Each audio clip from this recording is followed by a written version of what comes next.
हाँ, तो सभी बच्चों का मेरी क्लास में स्वागत है।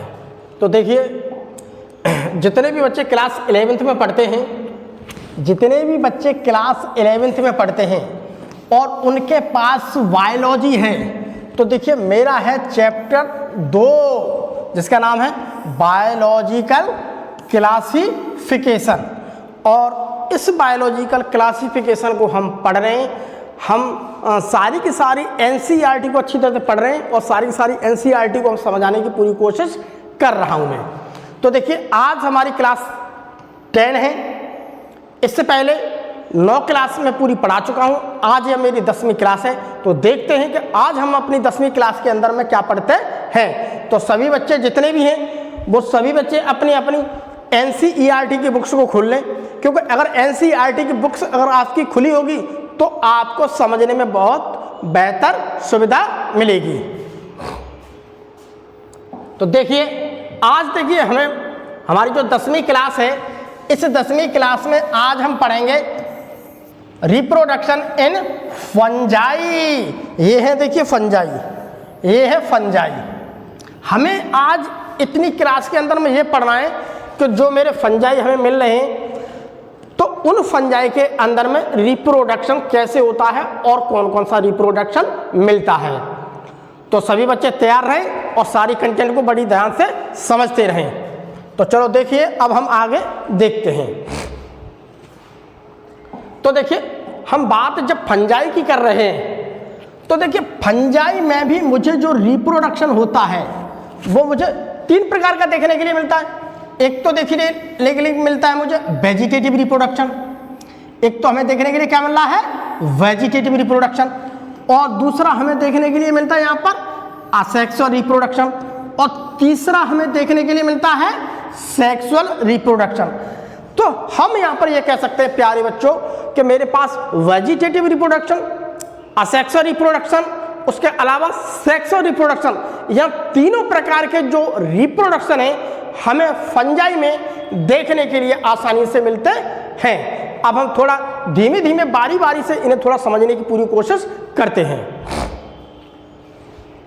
अगर हम बात करते हैं देखिए वेजिटेटिव रिप्रोडक्शन की, तो देखिए अगर मैं बात करता हूं वेजिटेटिव रिप्रोडक्शन की, तो वेजिटेटिव रिप्रोडक्शन जो है हम फंजाई में देख रहे हैं। तो मुझे यहाँ पर कैसे मिला देखने के लिए, देखिए हमारे वैसे तो बहुत सारे प्रकार के इसमें मिलते हैं वेजिटेटिव रिप्रोडक्शन, लेकिन जितना हमारा एनसीईआरटी की बुक्स में लिखा है हमें केवल उतना ही यहाँ पर एक्सप्लेन करना है। तो देखिए हमारी एनसीईआरटी में देखिए लिखा है, एक तो वर्डिंग लिखा है, दूसरा लिखा है इसमें बाइनरी फिशन, और तीसरा लिखा है फ्रैगमेंटेशन। ये तीनों प्रकार के जो मिलने वाले हैं रिप्रोडक्शन, तो इन रिप्रोडक्शन को मैं क्या कहता हूँ, वेजिटेटिव रिप्रोडक्शन। तो देखिए अगर मैं बडिंग की बात करता हूँ तो देखिए बडिंग देखने के लिए मुझे ईस्ट में मिल जाएगा, मुझे अस्टिलैगो मिल जाएगा, ठीक है, उसके अलावा और भी मिल जाएंगे। दूसरी बात, मैं बाइनरी की बात करता हूँ तो बाइनरी देखने के लिए मुझे देखिए ये बाइनरी मुझे देखने के लिए ईस्ट में मिल जाएगा। हम अच्छी तरह से हमें पता है कि ईस्ट क्या है, ईस्ट क्या है, ईस्ट एक कोश की है, यूनिसेल्यूलर है, तो हमें देख लीजिए बाइनरी फिशन मिला है। उसके अलावा देख लीजिए फ्रैगमेंटेशन। फ्रैगमेंटेशन का मतलब होता है खंडन, कोई भी खंड टूट जाएगा तो क्या है, नया क्या बन जाएगा, नया माइसीलियम बन जाएगा। तो ये मुझे फ्रैगमेंटेशन देखने के लिए मुझे देखिए म्यूकर में मिल रहा है, हमें राइजोपस में मिल रहा है, एस्परजिलस में और आल्टे, तो यहाँ पर हमें खंडन देखने के लिए मिल रहा है। तो आगे हम अब असेक्सुअल रिप्रोडक्शन की देखते हैं कि आखिर में असेक्सुअल रिप्रोडक्शन कैसे मिलता है। तो देखिए असेक्सुअल रिप्रोडक्शन, असेक्सुअल रिप्रोडक्शन की बात करें तो देखिए असेक्सुअल रिप्रोडक्शन देखने के लिए अगर हम फंजाई में बात करते हैं, देखिए मुझे जूस स्पॉट्स के द्वारा देखने के लिए मिल रहा है। जूस स्पॉट्स मतलब फ्लैजिलेटेड स्पॉट्स, दूसरे स्पोरेंजियोस्पोर्स के द्वारा देखने के लिए मिल रहा है मुझे। उसके अलावा मुझे कोनिडिया के द्वारा देखने के लिए मिला है, या स्पॉट्स भी कहते थे हमें से।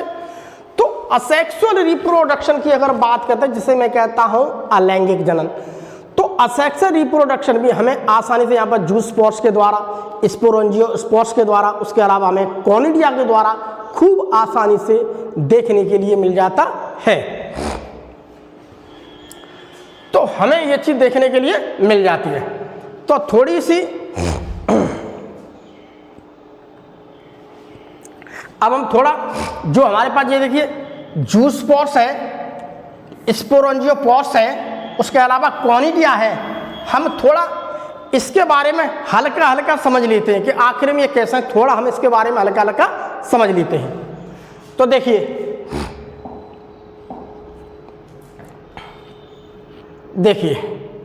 यहां पर देखिए इधर लिखा है मेरे पास जूस्पोर्स, ये है स्पोरेंजियोफोर और ये है मेरे पास कॉनिडिया। अब हम तीनों में देखते हैं। तो देखिए जूस्पोर्स की पहले शक्ल देख लीजिए, जूस्पोर्स ऐसा होता है, अर्थात यहाँ पर फ्लैजेला मिल रहे हैं, अर्थात हमें क्या मिले, फ्लैजेला। और स्पोर्स जिसे हम स्पोरेंजियोपोर्स कहते हैं, जो स्पोरेंजियम के अंदर है, तो ये स्पोर्स देखिए मुझे ऐसे मिल रहे हैं, ऐसे ऐसे गोल गोल गोल गोल गोल गोल, ठीक है, इनसाइड बॉडी।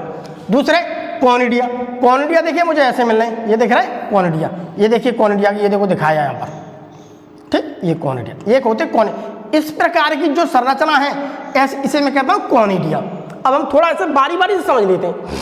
देखिए जूस्पोर्स की, देखिए जूस्पोर्स को हम कहते हैं पिलानोस्पोर्स मोटाइल।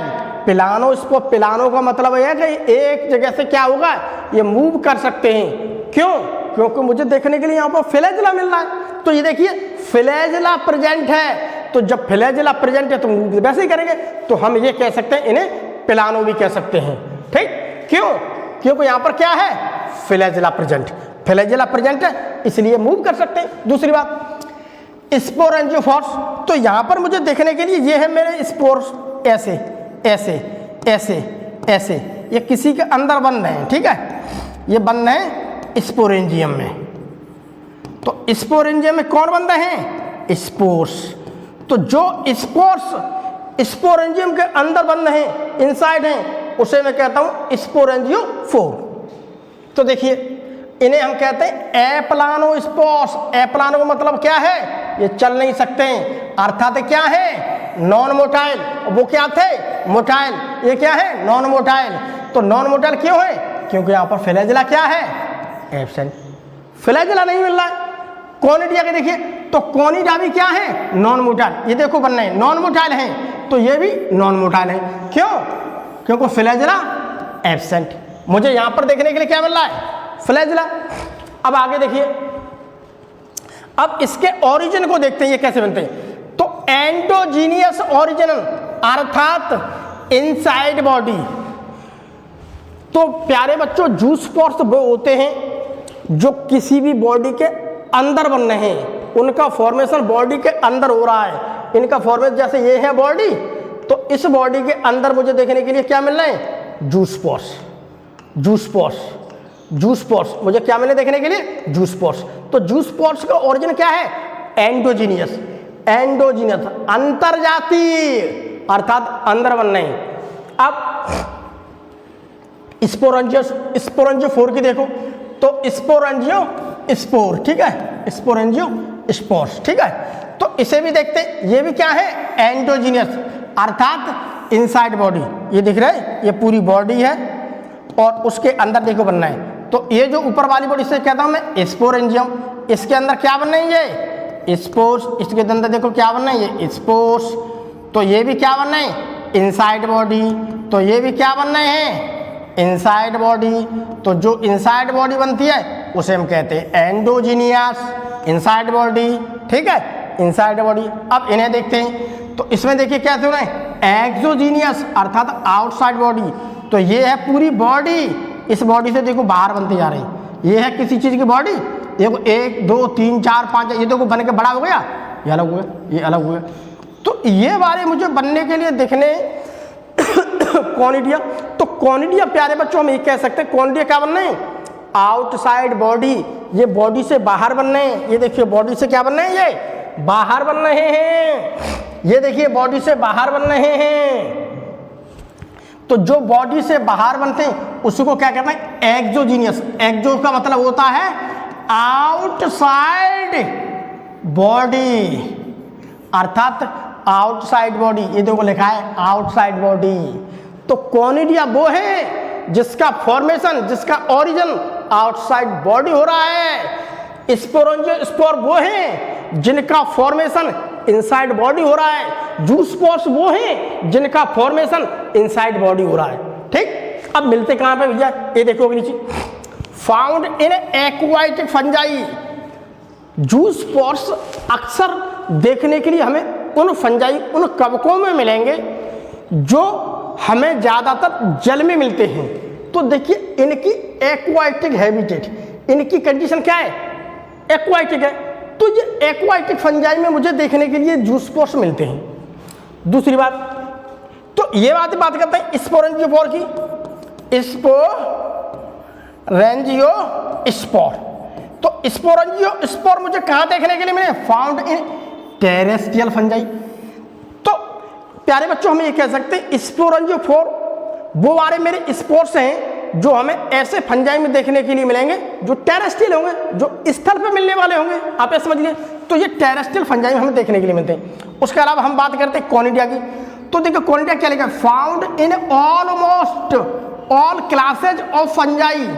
तो यहाँ पर ये लिखा है कि ज़्यादातर मेरे जितने भी कवकों के जो वर्ग हैं, यानी कि सभी, आप ये समझिए सभी जो मेरी फंजाई के जितने भी मेरे वर्ग हैं, सभी वर्गों में देखने के लिए मुझे क्या है, कॉनिडिया मिल जाते हैं, जिनका अरेंजमेंट होता है बेसिपिटल।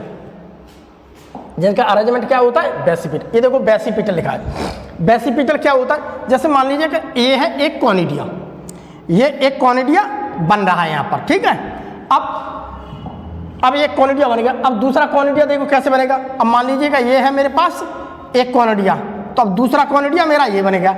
ये वाला मेरा क्या था, पहला, तो पहले वाला कॉनिडिया अब मेरा यहाँ पर आ जाएगा, ठीक। अब तीसरा कॉनिडिया देखता हूँ, तो तीसरा कॉनिडिया अगर मेरा बनना है तो तीसरा कॉनिडिया देखो मेरे पास यहाँ बनेगा, ठीक। ये था मेरा पहला, ये था दूसरा, ये था तीसरा, ठीक। अब उसके बाद अगला देखता हूँ, अगला कॉनिडिया मेरा यहाँ बनेगा, ठीक। उसके बाद देखिए अगला कॉनिडिया मेरा यहाँ पर बनेगा, ये बनेगा अगला कॉनिडिया। तो यहाँ पर जो बनता जाता है तो ये हो जाता है ओल्ड। ओल्ड क्या रहेगा, ऊपर, ये है ओल्ड, ये है ओल्ड। और नया क्या, नया नीचे से बनता जा रहा है, तो इसे कहते हैं मैं यंगेस्ट। तो ये जो बनना है नया, ये है मेरा पास क्या, यंगेस्ट। यंगेस्ट का मतलब नया, और ओल्डेस्ट का मतलब क्या है, पुराना। तो जो पुराना पूरा मेच्योर हो जाएगा तो वो अलग हो जाएगा, डिटैच हो जाएगा। ये देखो पूरा अनजो अलग हो गया, ये भी अलग हो गया। तो ऐसा पैटिले को मैं कहता हूं जिसमें सबसे पहले मेरा एक बना, उसके नीचे नया, उसके नीचे बना है, अगला नया, उसके नीचे बना है, अगला नया, उसके नीचे। तो ओल्ड वाला कहां पर है, टिप पर है। तो ओल्ड वाला कहां पर है, टिप पर, ऊपर है। तो जो ओल्ड ऊपर होता है और नया नीचे से बनता जाता है, ऐसे अरेंजमेंट को हम कहते हैं बेसिपिटल। ऐसे अरेंजमेंट को कहते हैं बेसिपिटल। इतना ध्यान रखो एक, कोई भी पूछता है तो कॉनिडिया में अरेंजमेंट कैसा है, बेसिपिटल। इतना बात को केवल ध्यान रखें आप।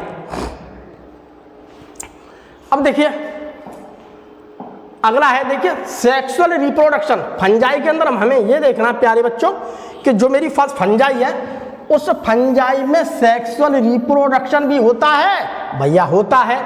ये हमें देखने के लिए कैसे मिलेगा, स्पॉट्स के रूप में, एस्कोस्पॉट्स में। उसके अलावा बेसिडियोस्पॉट्स, ये सब क्या है, सेक्सुअल। तो यहाँ पर इनमें मुझे देखने के लिए क्या है, ये सेक्सुअल स्पॉट्स हैं। तो हम यहाँ पर कहते हैं सेक्सुअल रिप्रोडक्शन हमें देखने के लिए मिल रही है कवकों में। अब कैसे मिल रही है देखने के लिए, उसे हम थोड़ा आगे देखते हैं, इसके स्टेप को फॉलो करते हैं। तो देखिए ये तो है, देखिए ऊस्पोर, ऐसा स्पोर होता है जो सेक्सुअल रिप्रोडक्शन से बना है। ये है एस्कोस्पोर्स, ये है एस्कस, ये है एस्कस। और एस्कस के अंदर बनने वाले जो स्पोर्स होते हैं, जो हो रहे हैं जो स्पोर्स, तो ये स्पोर्स मुझे कहाँ मिल रहे हैं, एस्कस के अंदर। तो जो स्पोर्स मुझे एस्कस के अंदर मिलते हैं उन्हें मैं कहता हूँ एस्कोस्पोर्स। ये सब क्या है, एक सेक्सुअल रिप्रोडक्शन बनना है। दूसरी बात, बेसिडियोस्पोर्स, ये है मेरे पास क्या, वेसिडियम। ये क्या है मेरे पास, वेसिडियम। अब यहाँ पर जो बनने वाले ये स्पोर्स हैं, ये क्या हैं, स्पोर्स। तो स्पोर्स किसके ऊपर बनने भैया, बेसिडियम के ऊपर। तो इसलिए प्यारे बच्चों में से कह देता हूँ बेसिडियोस्पोर्स। थोड़ा आगे समझते हैं, देखिए अब हम थोड़ा आगे समझते हैं।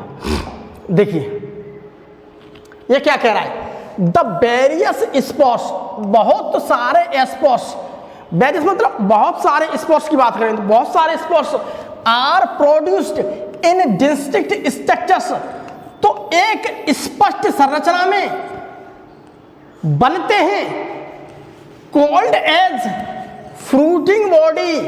तो मैं यहां पर यह कह सकता हूं, मुझे यहां पर देखने के लिए फंजाई में विभिन्न प्रकार के स्पोर्स मिलते हैं जो एक स्पेशल, एक स्पष्ट संरचना होती है उसमें बनते हैं, जिसे मैं कहता हूं फ्रूटिंग बॉडी। तो देखिए ये है मेरे पास फ्रूटिंग बॉडी, ये है फ्रूटिंग बॉडी, ये है एक स्पष्ट, ये है क्या है, ये देखो क्या लिखा है, डिस्टिंक्ट स्ट्रक्चर। ये देखो एनसीईआरटी का शब्द समझो, डिस्टिंक्ट स्ट्रक्चर्स। इसी को मैं क्या कहता हूं, इसी को मैं क्या कहता हूं, फ्रूटिंग बॉडी। तो फ्रूटिंग बॉडी के अंदर में क्या है, एक स्पष्ट संरचना है ना, इसे कहता हूं फ्रूटिंग बॉडी। जैसे ये देखिए, मान लीजिए कि कोई सड़ी गली कोई लकड़ी है, तो हमें खूब पता है, अच्छी तरह से हम पढ़ते आ रहे हैं, कई लेक्चर से पढ़ रहे हैं पिछले में, क्या फंजाई क्या है, मेरी अक्सर देखने के लिए हेटेरोट्रॉप्स है, क्योंकि फंजाई अपने आप खाना तो बना नहीं सकती, और फंजाई अपने आप खाना नहीं बना सकती, तो हमें अक्सर ये देखने के लिए कह सकते हैं कि मुझे देखने के लिए फंजाई पैरासाइट्स भी मिल जाती है, कुछ फंजाई देखने के लिए हमें सिम्बायोसिस कंडीशन मिल जाती है सहजीवी ग्रुप में, और मोस्टली केस में अगर देखे जाए तो क्या है, सैप्रोफाइट्स है, अर्थात depend on dead and decaying organic matter. तो हम यहाँ पर ये कह सकते हैं कि जो मेरे पास जो कवक है सड़ी गली चीज़ों के ऊपर बन रही है, तो उसकी संरचना एक छत्रक के रूप में हो जाती है। तो ये देखो सड़ी गली कोई लकड़ी है, उसके ऊपर देखिए फंजाई बन रही है, तो ये देखिए छत्रक जैसी संरचना बनेगी, ये देखिए दिख रही है, ये देखिए संरचना बनेगी, ये देखिए कोर्स, ये सड़ी गली लकड़ी के ऊपर है। चित्रों को देखिए ध्यान से, एनसीईआरटी की किताब को खोलिए और चित्रों को पहले दिमाग में लगाइए, ये तो ऐसी जो संरचना है, ये संरचना ऐसी बन जाए जैसे हम सूक्ष्मदर्शी से देखते तो हमें स्पष्ट रूप से दिखाई देती है। इस संरचना को देखिए हमने यहाँ पर दिखाया है, ये आ गई ऐसी गोल गोल। तो इस गोल गोल संरचना के अंदर ये देखो स्पोर्स बन रहे हैं, ये देखो बन रहे हैं स्पोर्स, ये देखो स्पोर्स बन रहे हैं, स्पोर्स बने। तो एनसीईआरटी ने क्या कहा इसे, एक डिस्टिंक्ट स्ट्रक्चर, जिसे कहा है इन्होंने फ्रूटिंग बॉडी, जिसे क्या कहा है, फ्रूटिंग बॉडी। तो इस फ्रूटिंग बॉडी के अंदर मुझे देखने के लिए क्या मिल रहे हैं, क्या बन रहे हैं प्यारे बच्चों, देखने के लिए स्पोर्स, स्पोर्स बन रहे हैं। तो स्पोर्स देखने के लिए मुझे क्या मिल रहे हैं, एक स्पष्ट संरचना में, जिसे मैं कहता हूं फ्रूटिंग बॉडी, जिसे क्या कहते हैं, फ्रूटिंग बॉडी। जो एनसीईआरटी ने लिखा है, मैंने प्यारे बच्चों यहां पर अच्छी तरह से एक्सप्लेन कर दिया, सारी चीज को समझ लो, केवल एनसीईआरटी की किताब खोल लो। अब हमें यहां पर देख सकते हैं कि हमें सेक्सुअल रिप्रोडक्शन जो है, हम यहां पर देखेंगे सेक्सुअल रिप्रोडक्शन जो है, तो उसे एक साइकिल के रूप में मिलता है। हमें देखिए, तो सेक्सुअल रिप्रोडक्शन का एक चक्र है, तो इन्वॉल्व्स द फॉलोइंग 3 स्टेप्स। जब 3 स्टेप पूरे हो जाएंगे तब जाकर के मेरा सेक्सुअल रिप्रोडक्शन होता है फंजाई में। तो फंजाई के वो तीनों स्टेप को मुझे समझना है। देखिए पहला स्टेप क्या है, ये जो प्यारी प्यारी फंजाई है, पहला स्टेप क्या है, प्लाज्मोगेमी। पहले स्टेप को हम क्या कहते हैं, प्लाज्मोगेमी, ठीक, प्लाज्मोगेमी। तो यहां पर क्या होगा, पहले प्रोटोप्लाज्म जो होता है ना, वो प्रोटोप्लाज्म पहले मिलता है। दूसरी बात कैरियोगेमी, फिर उनके न्यूक्लियस मिलेंगे, उसके बाद म्यूसिस होगी। 3 स्टेप में सेक्सुअल रिप्रोडक्शन फंजाई के अंदर में कंप्लीट होता है। पहला है प्लाज्मोगेमी, दूसरा है कैरियोगेमी, तीसरा है म्यूसिस। इतनी चीज को समझ लीजिए, यही एनसीईआरटी ने लिखा है। अब पहले स्टेप को समझते हैं प्लाज्मोगेमी के। देखो प्यारे बच्चों, यहां देखिए, देखिए फर्स्ट स्टेप जिसे मैं कहता हूं प्लाज्मोगेमी, जिसे मैं क्या कहता हूं, प्लाज्मोगेमी। ये स्टेप पहले फॉलो होगा, फिर अगला स्टेप फॉलो होगा, फिर म्यूसिस हो गया, मेरा सब चल। अब देखिए यहां पर, देखिए यहां पर एनसीईआरटी ने क्या लिखा है, फ्यूजन ऑफ प्रोटोप्लाज्म। इसमें देखा फ्यूजन ऑफ प्रोटोप्लाज्म। फ्यूजन का मतलब होता है प्यारे बच्चों जुड़ना, प्रोटोप्लाज्म का जुड़ना। भैया ये कोई मेरे पास एक स्पोर्स है, एक ये स्पोर्स है, तो इसके अंदर देखिए ये है मेरे पास क्या, न्यूक्लियस, और इसके अंदर क्या भरा हुआ है, प्रोटोप्लाज्म, जिसे मैं कहता हूं साइटोप्लाज्म। इसके अंदर क्या भरा हुआ है, प्रोटोप्लाज्म, ठीक, और ये क्या है, न्यूक्लियस। पहले यहां समझिए, देखो फ्यूजन ऑफ प्रोटोप्लाज्म, ये वाला प्रोटोप्लाज्म और ये प्रोटोप्लाज्म मिल जाएंगे बिटवीन टू मोटाइल, या तो वे दो यहाँ पर जो दिख रही है मुझे इस यहाँ पर स्ट्रक्चर जो दिख रही है इसे मैं गैमीट कहता हूँ। तो या तो वो गैमीट आपके मोटाइल हो सकते हैं या वो नॉन मोटाइल भी हो सकते हैं। तो ये तो कह रहा है टू, या तो दो मोटाइल हो सकते हैं या नॉन मोटाइल। नॉन मोटाइल वो होते हैं जहाँ पर फ्लैजेला नहीं है, और जहाँ पर फ्लैजेला है मैं कहता हूँ उन्हें मोटाइल गैमीट, और जहाँ पर फ्लैजेला नहीं है मैं उन्हें कहूँगा नॉन मोटाइल गैमीट। तो मुझे देखिए यहाँ पर दो होंगे, या तो आपके मोटाइल हो सकते हैं या आपके नॉन मोटाइल गैमीट्स होंगे। तो इनके अंदर जो होने वाली क्रिया उसे मैं क्या कहता हूँ प्लाज्मोग्राफी। आप समझिए यहाँ पर एक तो मेरे पास ये है हैप्लॉइड, एक तो ये है मेरे पास क्या हैप्लॉइड, एक ये हुआ और एक हुआ। इन दोनों का क्या हुआ यहाँ पर जाकर के, ये दोनों क्या आ गए कॉन्टैक्ट में। ये देखो कम इन कॉन्टैक्ट, दोनों पास पास आते हैं, ठीक, दोनों पास कम in contact, come in contact, दोनों पास पास आते हैं। तो ये देखिए दोनों पास पास आ गए, ठीक, दोनों पास पास आ गए, बिल्कुल पास पास आ गए। अब क्या हुआ, अब इनके अंदर की जो लेयर थी, ये लेयर, ये वाली लेयर, ये लेयर क्या हो गई लॉस, ये लेयर क्या होगी लॉस, ये लेयर खत्म हो गई, रिड्यूस हो गई, और अब ये पूरा का पूरा एक बन गया। अर्थात ये वाला न्यूक्लियस ये है, ये वाला न्यूक्लियस ये है। अंदर का जो प्रोटोप्लाज्म था, इसका जो था प्रोटोप्लाज्म, ये प्रोटोप्लाज्म और इसका प्रोटोप्लाज्म, और इसका प्रोटोप्लाज्म, इसका प्रोटोप्लाज्म, इसका, दोनों प्रोटोप्लाज्म प्यारे बच्चों क्या हो गए फ्यूज हो गए, दोनों प्रोटोप्लाज्म फ्यूज हो गए। अर्थात एक न्यूक्लियस ये, एक न्यूक्लियस है। तो हम ये कह सकते हैं मेरा एक गैमीट बन गया, उसके अंदर में दो मुझे क्या मिल गए न्यूक्लियस। तो यहाँ पर न्यूक्लियस मुझे दो मिल रहे हैं, एक ये है, अभी न्यूक्लियस नहीं जुड़े हैं, और एक ये है। तो दो न्यूक्लियस हैं, अर्थात एक ये है, एक ये है। एक देखिए ये है और एक ये है, दो डाई कैरियन फेज। डाई का मतलब तो दो, कैरियन का मतलब न्यूक्लियस, फेज का मतलब अवस्था, अर्थात वो अवस्था मिलेगी जहां पर क्या है दो।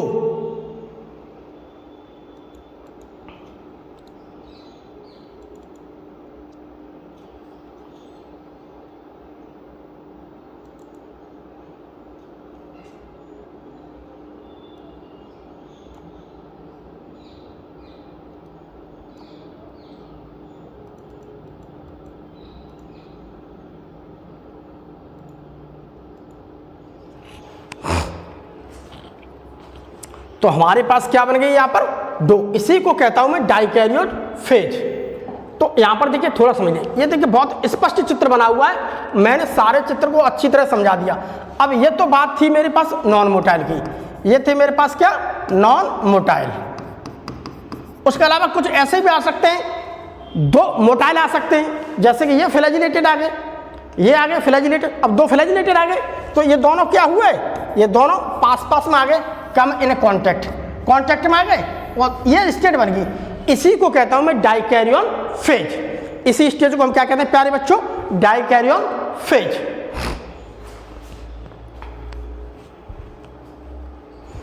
अब ये मेरा पहला स्टेप था जो हमने अभी समझा, ये था क्या मेरा पहला, जैसा NCERT में लिखा है उसी चीज को हमने यहां पर क्या कर दिया एक्सप्लेन किया। प्लाज्मोगेमी का मतलब होता है दो गैमेट्स के प्लाज्मा क्या है मिल रहे हैं हमें यहाँ पर, ठीक, उसी को मैं कहता हूँ। अब देखिए अगला, देखिए अगला है स्टेप क्या कैरियोगेमी। अगला स्टेप क्या है मेरे पास कैरियोगेमी। देखिए सेकंड स्टेप जिसे कहते हैं हम कैरियोगेमी। देखिए क्या कर रहा है फ्यूजन ऑफ टू न्यूक्लियाई। अब जो दो न्यूक्लियाई हैं, जो दो न्यूक्लियस थे उनका क्या हो रहा है फ्यूजन ऑफ टू न्यूक्लियाई। अब दो न्यूक्लियाई का क्या हो रहा है फ्यूजन, जुड़ रहे हैं, आपस में मिल रहे हैं। देखिए एक तो मेरे पास ये है न्यूक्लियस और एक है मेरे पास ये है न्यूक्लियस, दो न्यूक्लियस है। ये वाली स्टेज तुम्हारी बनी प्लाज्मोगेमी में, तो इसे मैं कहता हूं डाइकैरियन फेज। अब ये और ये न्यूक्लियस दोनों आपस में मिलेंगे, तो दोनों आपस में मिलते हैं, इसे कहता हूं मैं न्यूक्लियर फ्यूजन या कैरियोगेमी। तो ये दोनों देखिए आपस में मिल गए हैं, ये देखिए मिल गए हैं, ये देखिए मिल गए हैं। तो अब ये चीज मिल गए, तो अब ये चीज एक मेरे पास n ये था और एक n था, अब ये दोनों आपस में मिल गए तो अब हो गया मेरे पास 2n अर्थात डिप्लॉयड। पहले हैप्लॉयड था, अब हो गया मेरे पास डिप्लॉयड। तो ऐसी स्टेज को, ऐसी फेज को मैं क्या कहता हूं यहां पर, जाइगोट। भैया ये कैसे हुआ, कैरियोगेमी से। तो हम यहां पर ये कह सकते हैं प्यारे बच्चों कि जो मुझे फंजाई मिल रही है, फंजाई में देखिए पहला स्टेप क्या था, मेरा प्लाज्मोगेमी था, दूसरा स्टेप मेरे पास क्या था, कैरियोगेमी था। मुझे यहां पर 2 स्टेप फॉलो कर लिए। अब तीसरे स्टेप को देखते हैं प्यारे बच्चों, एनसीईआरटी को देखते रहिए आप। देखिए अब देखता हूं मैं थर्ड स्टेप को। देखिए थर्ड स्टेप, अब आ गया मेरा थर्ड स्टेप। अब देखिए म्यूसिस इन जाइगोट। अब जाइगोट में क्या होगा, ये मेरे पास क्या बना था, जाइगोट। ये मेरे पास क्या बना था, जाइगोट। ठीक है, ये जाइगोट मेरे पास बना था अर्थात ये डिप्लॉयड था। तो अब इसमें क्या हो गई, म्यूसिस, तो जिसे मैं कहता हूं जाइगोटिक म्यूसिस। अब यहां पर म्यूसिस हो रही है जिसके परिणाम स्वरूप हैप्लॉयड स्पॉट्स बनने। अब इसमें म्यूसिस होगी जिसके परिणाम स्वरूप ये हैप्लॉयड स्पॉट्स बनने, जिसे कैसे बनना है, म्यूसिस से बनना है। इसीलिए मैं इसे क्या कहूंगा, म्यूस्पोर्स। इसीलिए मैं इसे क्या कहता हूं, म्यूस्पोर्स। तो 4 हैप्लॉयड डॉटर सेल्स यहां पर मेरी बन गई हैं, ये देखो बन गई हैं। इसे कहता हूं मैं म्यूस्पोर्स। जाइगोटिक म्यूसिस से बनी है, तो ये क्या बनी है, जाइगोटिक म्यूसिस से। तो अब यहां पर ये जो स्पॉट्स बन गए हैं, अब हमारे ये जो स्पॉट्स बन गए प्यारे बच्चों, अब जो स्पॉट्स बन गए तो देखिए बीज स्पॉट्स जर्मिनेटिंग, ये स्पॉट्स, ये वाले स्पॉट्स ठीक जर्मिनेट होकर के to form new individuals. Germinate होकर के ये क्या बनाएंगे, नए इंडिविजुअल्स बनाएंगे। अर्थात हम ये कह सकते हैं कि हम नए फंजाई का क्या करेंगे, ये फॉर्मेशन। अब नए फंजाई को बनाएंगे टू फॉर्म न्यू इंडिविजुअल्स। शब्दों को समझते रहिए आप, तो नए उसको बनाएंगे। अब देखिए थोड़ा और आगे बढ़ते हैं। देखिए यहां पर अब थोड़ा समझते हैं स्टेप को, ठीक। अब थोड़ा देखिए समझते हैं हम। देखिए when A fungus reproduce sexually, देखिए जब कोई फंगस सेक्सुअल रूप से अपने आगे बढ़ती है, यानी हमें कह सकते हैं अब जब भी कभी कोई ऐसा फंगस है, जब कोई फंगस में एक सेक्सुअल रिप्रोडक्शन होगा, ठीक, जब उसकी सेक्सुअल कंडीशन आ जाती है तब क्या कह रहा है, two haploid hyphae of compatible mating types come together and fuse. अब देखो क्या कह रहा है, देखिए 2 हैप्लॉयड हाइफी ऑफ कंपैटिबल। देखिए एक तो मेरे पास ये हो गया, ठीक, एक तो मेरे पास क्या हो गया, ये हैप्लॉयड हाइफी, हैप्लॉयड हाइफी, ठीक। तो हैप्लॉयड हाइफी की जगह मैं क्या कहूंगा, ऐसे हैप्लॉयड हाइफा। और एक मेरे पास आ गया, ये क्या है, हैप्लॉयड हाइफा। एक धागा ये आ गया, एक धागा जो, अब दोनों को मिलाकर क्या कहूंगा मैं, हैप्लॉयड हाइफी। अलग अलग एक है तो मैं हाइफा कहता हूं, और दोनों का साथ साथ कहूं तो मैं हाइफी कहूंगा। अब ये दोनों क्या है, अब देखो क्या कह रहा है, कंपैटिबल मेटिंग, अर्थात उसके कंपैटिबल मेटिंग टाइप्स के लिए कम टुगेदर, दोनों क्या पास आते हैं। अब ये और ये दोनों पास आएंगे, ये देखो दोनों पास आ गए। तो जैसे ही देखिए पास आ गए, एक ये अलग है, एक अलग है, दोनों पास आकर के इसका न्यूक्लियस ये होगा, इसका न्यूक्लियस ये होगा, इसका। अर्थात हम यहाँ पर ये कह सकते हैं कि यहाँ पर क्या हो गई है मेरी प्लाज्मोगेमी। यहाँ पर केवल प्लाज्मोगेमी हुई है, इसका प्रोटोप्लाज्म और इसका प्रोटोप्लाज्म मिला है, और ये मेरे पास क्या बन गई, एक डाई कैरियन फेज। डाई का मतलब होता है 2, एक न्यूक्लियस है, एक इधर डिफरेंट, ठीक, डाई कैरियन फेज बन गई, इससे कहता हूं प्लाज्मोगेमी। अब क्या है, तो डाई कैरियन फेज बन गई। अब क्या हुआ, in some fungi the fusion of 2 haploid cells, उसके अलावा कुछ जो फंजाई होते हैं उसमें immediately results in the diploid cells. तो कुछ ऐसे फंजाई होती है जिसमें क्या होता है, बहुत ही जल्दी तरीका से क्या हो, ये दोनों जो मेरे पास सेल्स दिख रही है, गैमेट्स दिख रहे हैं, दो आपस में जुड़ जाएंगे और ये क्या करते हैं, कभी कभी किसी में डिप्लॉयड सेल्स डायरेक्ट बन जाती है। वहां पर मुझे एकदम प्लाज्मोग्राफी नहीं मिला देखने के लिए, और भी चीज मिली, डायरेक्ट मुझे देखने के लिए क्या मिल जाता है, जब कुछ फंजाई लेकर आए, ये कह रहा है सम फंजाई, कुछ फंजाई के लिए कह रहा है, हर के लिए कुछ फंजाई के लिए। तो डायरेक्ट यहाँ पर देखिए कुछ फंजाई ऐसे उसमें देखिए एकदम प्रोसेस वो नहीं हो पा रहा है जो होना चाहिए, और डायरेक्ट यहाँ पर क्या मेरे पास क्या बन गया, जाइगोट। ये तो कह रहा है डिप्लॉयड सेल्स बन जाती हैं, ये बन गई क्या आपकी डिप्लॉयड सेल कुछ फंजाई के लिए, लेकिन मोस्टली केस में हमारा वहीं पर चलता है। अब देखिए क्या लिखा है, अब देखिए यहाँ पे क्या लिखा है, However, in other fungi, जैसे कुछ बात करते हैं जैसे कि ascomycetes and basidiomycetes and intervening dikaryotic stage, ठीक है, 2 न्यूक्लियाई अकर्सो। तो देखिए कुछ फंजाई हैं जैसे एस्कोमाइसिटीज की बात करते हैं या हम बेसिडियोमाइसिटीज की बात करते हैं, तो ज़्यादातर हमें यहाँ पर देखने के लिए क्या मिलती है, हमें एक इंटरवेनिंग डाइकैरियोट स्टेज। इंटरवेनिंग डाइकैरियोट स्टेज मतलब ये वाली स्टेज हमें यहाँ पर ज़्यादातर देखने के लिए मिल जाती है, ठीक। Such condition is called dikaryon and the phase is called dikaryote phase of fungus. तो जैसे एस्कोमाइसिटीज की बात करते हैं या हम बेसिडियोमाइसिटीज की बात करते हैं, तो वहाँ पर हमें मोस्टली केस के अंदर हमें क्या है, एक तो देखिए मेरे पास हाइफाई आ गया, ठीक, और एक हमारे पास हाइफाई आ गया, दोनों क्या हुए, ये कांटेक्ट में आए। जैसे ही ये कांटेक्ट में आते हैं तैसे क्या ये स्टेज बन जाती है, तो इसी स्टेज को क्या आता है, डाइकैरियोफेज। तो ये क्या स्टेज मेरी, डाइकैरियोफेज, ठीक। तो फंगस की क्या है, डाइकैरियोफेज। जैसे कि मेरे पास मान लीजिए एक गैमीट ऐसे आया कांटेक्ट में, ये है 2 गैमीट, एक ये है, एक दोनों कांटेक्ट में आए तो ये बन गया, ठीक है। तो यहाँ पर इस साइज को हम समझते हैं, तो ये हमारे पास इसे दर्शा रहा है, ये इसे दर्शा रहा है, तो एक ये न्यूक्लियस दूसरे का ये न्यूक्लियस, तो इसे मैं कहता हूँ देखो डाइकैरियो। ये क्या है मेरी डाइकैरियोफेज, ये क्या है हमारी डाइकैरियोफेज। देख अब देखो क्या करें, later the parental nuclei fuse and the cells become diploid. अब इसमें क्या कर रहा है, जो इसके बाद में क्या होता है, बाद में जो इसके पेरेंटल न्यूक्लियाई हैं जैसे कि ये हैं, इस शब्द को समझो, द पेरेंटल न्यूक्लियाई। तो पेरेंटल न्यूक्लियाई कौन से हैं, देखिए एक ये है, एक है, इसे कहता हूं मैं पेरेंटल न्यूक्लियाई।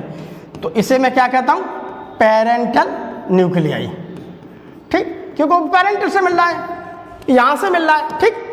तो फ्यूज, फ्यूज का मतलब वो आपस में जुड़ जाते हैं, देखो आपस में जुड़ जाते हैं। एंड द सेल्स बिकम, और जो मेरी सेल्स थी, एंड बिकम ए डिप्लॉयड, और वो सेल्स मेरी क्या हो जाती है, डिप्लॉयड। अब वो सेल्स मेरी क्या हो जाएगी, डिप्लॉयड। तो सेल्स मेरी क्या हो जाएगी, डिप्लॉयड। यही तो देखो क्या है,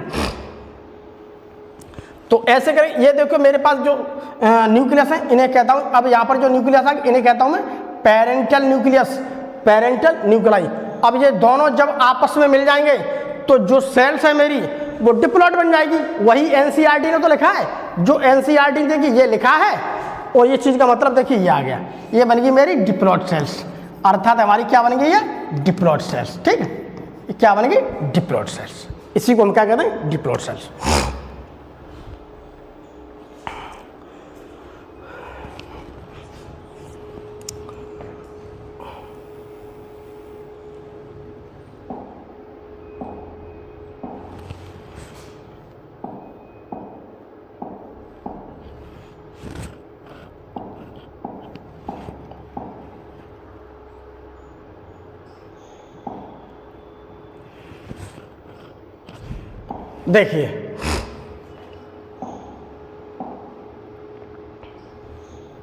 देखिए the fungi form fruiting bodies. तो फंजाई जो होती है, जो फंजाई धीमे धीमे डेवलप करके जो फ्रूटिंग बॉडीज को बनाती है, जो फ्रूटिंग बॉडी बनाती है, जैसे कि ये फंजाई क्या करेगी, डेवलप होकर के क्या बनाएगी, फ्रूटिंग बॉडी। तो देखिए फंजाई फॉर्म फ्रूटिंग बॉडीज, तो फंजाई क्या बना रही है मेरे पास, क्या बना रही है, फ्रूटिंग बॉडी, ठीक। तो फंजाई क्या बना रही है मेरे पास, फ्रूटिंग बॉडी। ये है मेरे पास क्या, फ्रूटिंग बॉडी। तो फ्रूटिंग बॉडी बनाती है। देखिए इन विच जिसमें रिडक्शन डिवीजन अकर्स, अब जो फ्रूटिंग बॉडी बनेगी है उसके अंदर क्या हो रही है, रिडक्शन डिवीजन हो रही है उसके अंदर। अब इसके अंदर क्या होगी, इसके अंदर क्या होगी भैया प्यारे बच्चों, रिडक्शन डिवीजन। इसके अंदर क्या होगी, रिडक्शन डिवीजन। तो leading to formation of haploid spores, तो जब यहाँ पर रिडक्शन डिवीजन होगा तो जिसके परिणाम स्वरूप मुझे देखने के लिए हैप्लॉइड स्पोर्स बनती हैं, तो ये क्या बन गई मेरी, हैप्लॉइड स्पोर्स, जिसके परिणाम स्वरूप क्या बनेंगे मेरे पास, जो आगे जाकर के क्या बना था, leading to formation of haploid spores. ये तो देखो लिखा है leading to formation of haploid spores, और ये आगे जाकर क्या हमारी हैप्लॉइड स्पोर्स बना रही हैं।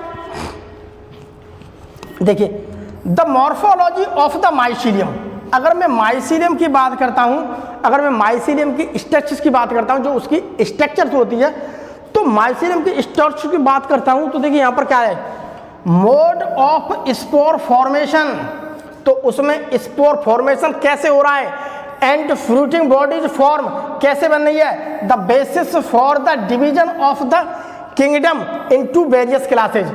तो यहाँ पर देखिए एनसीईआरटी ने कहा कि अगर कोई भी मेरे पास फंजाई है, तो फंजाई का मतलब कोई भी माइसीलियम है, कोई फंजाई है, तो फंजाई की जो मतलब उसकी स्ट्रक्चर है, तो उसकी स्ट्रक्चर्स को हम यहाँ पर देखते हैं कि उसकी स्ट्रक्चर्स में हम यहाँ पर देखें उसकी स्ट्रक्चर में स्पोर कैसे बन रहे हैं। ठीक, ये देखो उसमें स्पोर कैसे बने, यानी मोड ऑफ स्पोर फॉर्मेशन, आखिर में उस फंजाई के अंदर में स्पोर का फॉर्मेशन कैसे हो रहा है। दूसरी बात एंड फ्रूटिंग बॉडीज, और उसके अंदर fruiting body to form, fruiting body कैसे बनी है। तो बहुत सारी हम ये कह सकें बहुत सारी फंजाई ऐसी भी हमें कुछ देखने की मिल जाती है, तो हम वहाँ पर ये देखते हैं कि भैया उसके अंदर में स्पोर का फॉर्मेशन कैसे हो रहा है, उसके अंदर फ्रूटिंग बॉडी कैसे बन रही है। तो ये सारी चीज़ की बात है, ये सब basis of the division of kingdom on to various classes. तो ज़्यादातर हम कह सकते हैं जो भी हमारी फंजाई है, फंजाई में क्या कई क्लासेज, उन्हें फंजाई को कई क्लास में डिवाइडेड किया, तो वहाँ पर हम देखते हैं उसकी जो विभिन्न प्रकार की क्लासेज हैं, तो वहाँ पर हमें कुछ न कुछ इसमें डिफरेंटिटी देखने के लिए मिल जाती है। तो उसके बेसिस पर हम देख सकते हैं, किसी किसी में थोड़ा बहुत डिफरेंट हमें मिल जाता है, आप ये समझिए। दूसरी बात देखिए यहाँ पर क्लासिफिकेशन ऑफ फंजाई। अब देखिए हम आखिर में क्लासिफिकेशन ऑफ फंजाई, फंजाई के जो है क्लासिफिकेशन है, थोड़ा हम हल्का सा क्लासिफिकेशन और समझ लेते हैं फंजाई का, कि आखिर फंजाई का क्लासिफिकेशन कैसे है।